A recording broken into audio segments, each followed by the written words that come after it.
Cultural మినిస్టర్ని చేసి నా మీద నమ్మకాన్ని ఉంచి ఈరోజు నేను ఒక నాయకురాలిగా ఎదిగే అవకాశాన్ని జగన్మోహన్ రెడ్డి గారు ఇవ్వటం నా జీవితంలో ఆయన నేను ఎప్పుడూ కూడా మర్చిపోలేను. జీవితాంతం కృతజ్ఞతగా ఉంటానని కూడా మీ అందరి ముందు చెప్తున్నా. ఎందుకంటే మీరు కూడా మా స్థాయికి వచ్చేదానికి అవకాశం ఉంది వైఎస్ఆర్ కాంగ్రెస్ పార్టీలో మాత్రమే. ఎందుకంటే కష్టపడే వాళ్ళకి, టాలెంట్ ఉన్న వాళ్ళకి, పార్టీ కోసం, ప్రజల కోసం మనసు పెట్టి పనిచేసే వాళ్ళకి ఖచ్చితంగా స్థానం జగనన్న కల్పిస్తారు.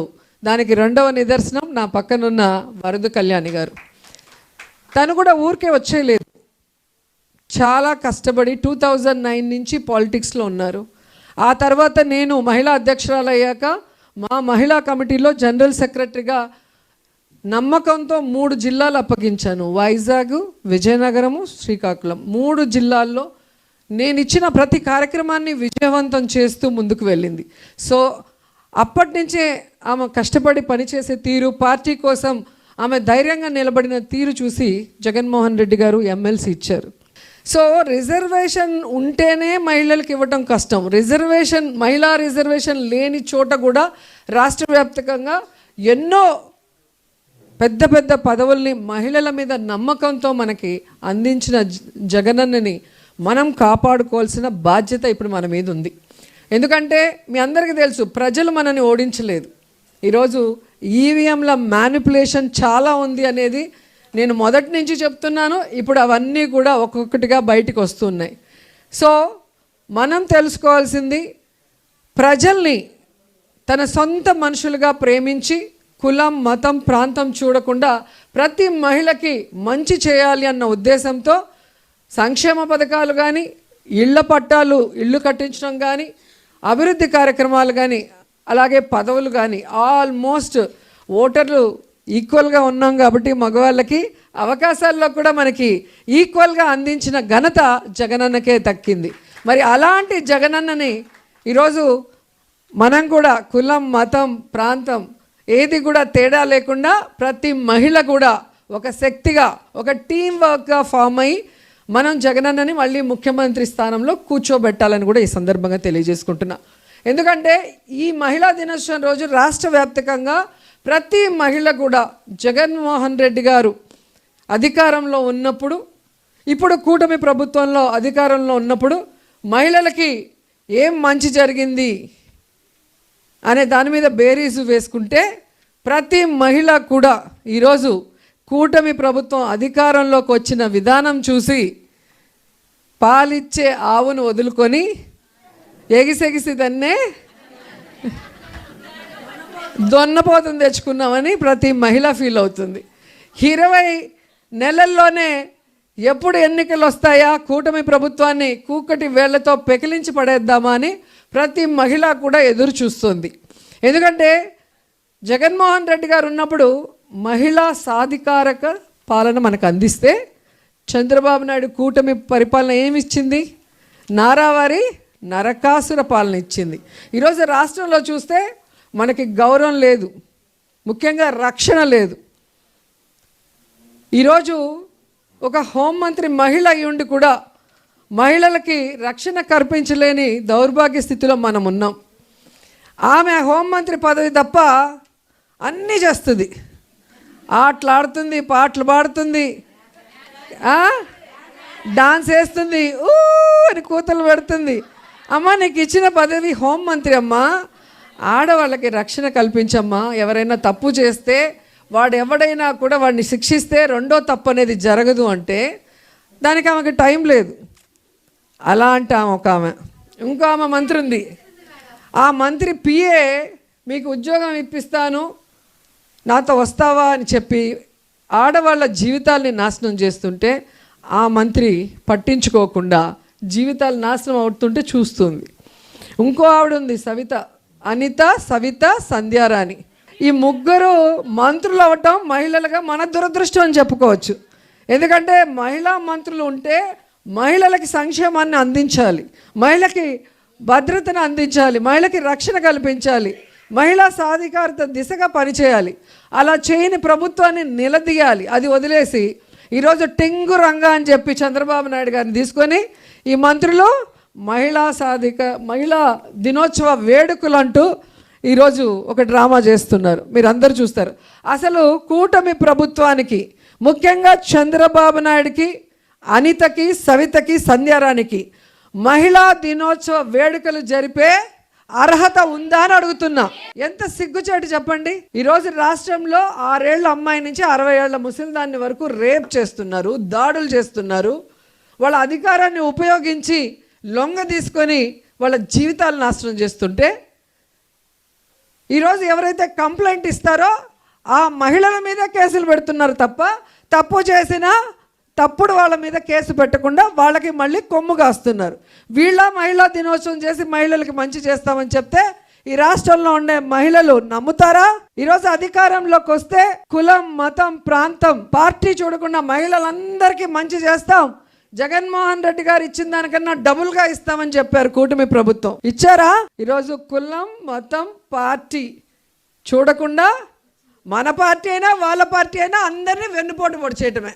వెన్నతో పెట్టిన విద్య చంద్రబాబు నాయుడుకి. నిజమే కదా? సో ఈరోజు మననే కాదు, అటు బీజేపీ మహిళల్ని, తెలుగుదేశం పార్టీ మహిళల్ని, జనసేన మహిళల్ని కూడా వెన్నుపోటు పొడిచిన ఘనత చంద్రబాబు నాయుడికే దక్కింది.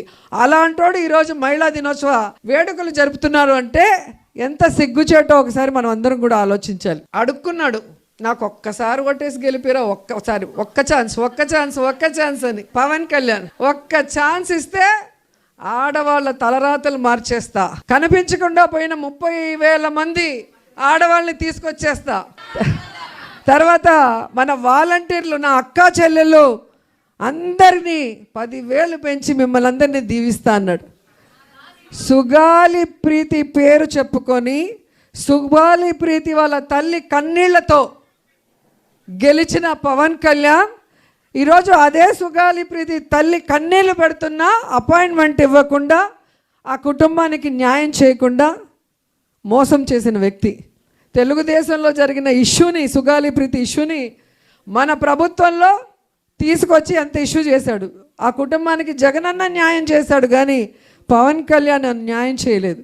30,000 మంది కనిపించకుండా పోయారు, ఇంటెలిజెన్స్ రిపోర్ట్ వచ్చిందని చెప్పిన వ్యక్తి 20 నెలలు అవుతుంటే 30,000 మంది కాదు 30 మందిని కూడా తీసుకురాలేదు. మరి ఈరోజు కూటమి ప్రభుత్వంలో ఇంటెలిజెన్స్ పని చేయట్లేదా అని అడుగుతున్నా. ఈరోజు వాలంటీర్ అక్క చెల్లెమ్మలకు 10,000 పెంచడం దేవుడెరుగు, మొత్తానికి ఉద్యోగాన్ని పీకి రోడ్డు మీద పడేశారు. వాళ్ళు ఏడుస్తుంటే కనీసం వాళ్ళ పక్క తిరిగి కూడా చూడలేదు. ఇలాంటి వాళ్ళకి మహిళా దినోత్సవ వేడుకలు జరుపుకునే అర్హత ఉందా అని అడుగుతున్నా. మొన్న అసెంబ్లీలో ఒక మాట మాట్లాడటం మీ అందరూ చూశారు. మన పవర్ ఏంటో చెప్తున్నాను. వైఎస్ఆర్సీపీ పవర్ 11 మంది అంటారు. పవన్ కళ్యాణ్ భలే చెప్పాడు, 11 మంది ఉన్నా 1100 మంది లాగా వీళ్ళు మాట్లాడుతున్నారు అన్నారు. సో కూటమి ప్రభుత్వం తెలుసుకోవాల్సింది, పంచ పాండవులు కూడా 5 మందే, కానీ 100 మంది కౌరవుల్ని ఎలా మట్టు కరిపించారో మన వాళ్ళందరూ కూడా జగనన్న ధైర్యంతో, జగనన్న ఇన్స్పిరేషన్తో ఎంతమంది ఉన్నామన్నది కాదు, బుల్లెట్ దిగిందా లేదా అనేది ఇక్కడ అసలు విషయం. ఈరోజు మనం ఇంత ధైర్యంగా, గర్వంగా ఉండడానికి కారణం ఏంటి? జగనన్న ప్రతి కుటుంబానికి, లబ్ధిదారులు అయితే చాలు, పేదవాళ్ళు అయితే చాలు, వెల్ఫేర్ కానీ, హౌసింగ్ కానీ, ఏ విధంగా ఇంటి వద్దకే వాళ్ళ అకౌంట్లకే, ఎవరింటికి పోయి ఏ లీడర్కి కూడా సలాం కొట్టాల్సిన అవసరం లేకుండా ఇచ్చాడు. అలాగే రేషన్ కానీ, మెడిసిన్స్ కానీ వారి ఇంటి వద్దకే వెళ్ళి ఇవ్వటం జరిగింది. పెన్షన్స్ వారి ఇంటి వద్దకే వెళ్ళి ఇవ్వటం జరిగింది. ఇవన్నీ ఇచ్చారా లేదా అని మళ్ళీ ఎమ్మెల్యేలని, మంత్రుల్ని, ఎంపీల్ని ప్రతి ఇంటికి గడప గడపకి మన ప్రభుత్వం ద్వారా అందరినీ కూడా వెళ్ళి చూడటం జరిగింది. సో అందుకే ఈరోజు ఈవీఎంల వల్ల మనం ఓడిపోయినా మనం గ్రామాల్లోకి వెళ్తే గ్రామం మన చుట్టూ తిరుగుతుంది. మనం చేసిన మంచి వాళ్ళు గుర్తుపెట్టుకున్నారు. కానీ తెలుగుదేశం వాడికి ఈరోజు గ్రామాల్లోకి కానీ వార్డులకు వెళ్ళే ధైర్యం ఉందా? కొడతారా లేదా? అది కూడా పాత చెప్పుతో కొడతారు, కొత్త చెప్పు వేస్ట్ అని చెప్పి. సో ఎప్పటికప్పుడు మేము ఎక్కడున్నా అక్కడి నుంచి మాట్లాడతాం. తను శాసనమండలిలో బయట ప్రెస్ మీట్స్ పెడుతుంది. అట్లాగే మీరు కూడా బాధ్యతగా మాట్లాడగలిగిన రోజే అది ఇండైరెక్ట్గా ఇటు పార్టీకి క్రేజ్ పెరుగుతుంది, అటు మీరు ఏ ఇష్యూ మీద అయితే మాట్లాడతారో ఆ అన్యాయమైన కుటుంబానికి మీరు న్యాయం చేసిన వాళ్ళు అవుతారు అండ్ మీరు లీడర్గా ఎదుగుతారు. సో 3 ఉంటాయి బెనిఫిట్స్ మీరు చేసే పని మీద. సో ఇది ఖచ్చితంగా మీరు అందరూ కూడా చేయాలని కోరుకుంటున్నాం. అండ్ ఇంకోటి, ఈరోజు మీరు చూస్తే ఎమ్మెల్యేలు అంటే ఎలా తయారయ్యారు, ఎంపీలు ఎలా తయారయ్యారు, ఆఖరికి తిరుమల తిరుపతి దేవస్థానం చైర్మన్ ఎంత అసహ్యంగా బిహేవ్ చేస్తున్నారు. ఇలాగే కనుక వేరే పార్టీ వాళ్ళు ఎవరైనా చేసుంటే వాళ్ళని బ్రతకనిచ్చుంటారా? వాటి మీద ఎన్ని డిస్కషన్లు పెట్టుంటారు పొద్దున్న నుంచి సాయంత్రం వరకు. సూట్లు వేసేసి వీడు ఇంటలెక్చువల్, వీడు విశ్లేషకుడు, వీడు అది, వీడు ఇదని అంతా వీళ్ళే, అంత పెయిడ్ బ్యాచే కూర్చోబెట్టి పొద్దున్న నుంచి సాయంత్రం వరకు సావగొడతారు. అదే వాళ్ళ ఎమ్మెల్యేలు కానీ వాళ్ళ చైర్మన్లు కానీ తప్పు చేస్తే ఇందులో తప్పేముంది? ఇందులో తప్పేముందంటే ఏం చెప్పాలి వాళ్ళకి? నేను నాకు అర్థం కావట్లా. ఈరోజు అలాంటి వాడిని ఏం చేయాలో ఒకసారి మీ అందరూ కూడా ఆలోచించండి. ఎందుకంటే మహిళల్ని గౌరవించిన వాడిని అస్సలు సహించరు జగనన్న. అలాంటిది తిరుమల తిరుపతి దేవస్థానంలో ఇలా చేస్తే నిమిషాల్లో కూడా సస్పెండ్ చేసే కార్యక్రమాలు చేస్తాం.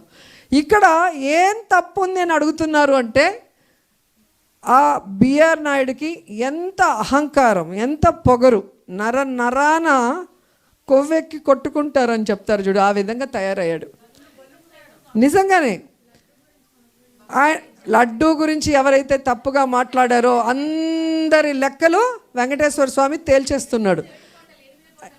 ఏ విధంగా ఒక్కొక్కరిది తేల్చేస్తూ వచ్చారో మనం చూసాం. సో ముఖ్యంగా ఒక బాధ్యత కలిగిన చైర్మన్గా ఉండి బిఆర్ నాయుడు ఒక మహిళ గురించి ఆయన మాట్లాడతాడు. దీంట్లో తప్పేముంది, మాకు ఎప్పటి నుంచో పరిచయం ఉంది, వాళ్ళ ఇంట్లో లేదు ప్రాబ్లం, మా ఇంట్లో లేదు. నువ్వు TV5 నాయుడు ఉంటే మాకు ఏం ప్రాబ్లంలా, మీ ఇష్టం ఏమన్నా సావండి. కానీ టీటీడీ చైర్మన్గా ఉన్నప్పుడు ఇంతవరకు ఏ దేవాలయంలో కూడా ఇలాంటి చైర్మన్, ముఖ్యంగా టీటీడీ చైర్మన్గా ఉన్న వాళ్ళ మీద ఇలాంటి వీడియోస్ కానీ ఇలాంటివి వచ్చింది దాఖలాలే లేవు. సో ఈ రోజుటికైనా ఆయన్ని రిజైన్ చేయించండి అంటే చంద్రబాబు నాయుడు చెప్తేనే నేను చేస్తాను.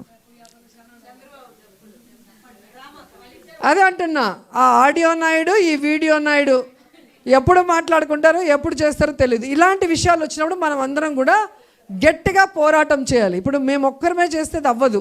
సో జగనన్న మళ్ళీ ముఖ్యమంత్రి అవ్వాలి, ఈ రాష్ట్రంలో మహిళలందరూ బాగుండాలి అంటే ఆ మహిళలకి ప్రతినిధులైన మనం అందరం కూడా ఇక్కడ రాజకీయాల్లో ఉన్న వాళ్ళం